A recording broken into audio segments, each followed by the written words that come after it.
Ang intense ng mga kaganapan ngayon sa abot kamay na pangarap sapagkat tuluyan na ngang makakatakas si Don Pepe dahil sa pulis na tumulong sa kanya.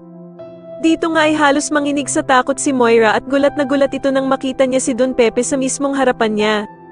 Samantala matapos dalhin ng pulis si Don Pepe sa isang warehouse ay mapapansin niya na mukhang napipilitan lamang itong sumunod sa utos ng bruhang si Moira dahil halatang hindi talaga siya tunay na masama.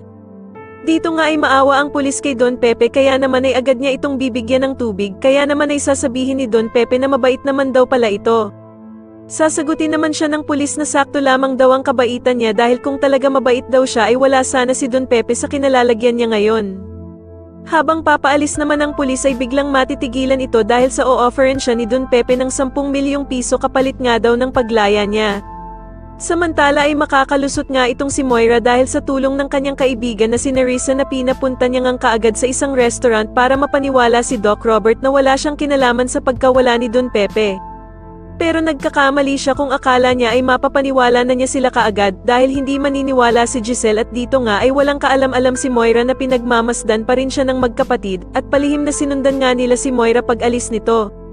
Sa kabilang banda naman ay makakarating na din kay Doc Carlos ang balita na pinaghihinalaan din daw si Zoe na sangkot sa pagkawala ng kanilang lolo Pepe. Kaya naman ay takot na takot si Zoe dahil halos lahat na nga ng tao sa Apex ay pinaghihinalaan na siya. Dahil naman sa wala pa din talagang balita sa pagkawala ni Don Pepe, ay wala na nga talagang magagawa si Annalyn kundi ang tumawag sa Panginoon at hilingin na sana daw ay ligtas ang lolo Pepe niya. At dito nga ay mukhang magdidilang anghel si Annalyn dahil sa makokonsensya nga ang pulis na binayaran ni Moira at tutulungan itong makatakas si Don Pepe.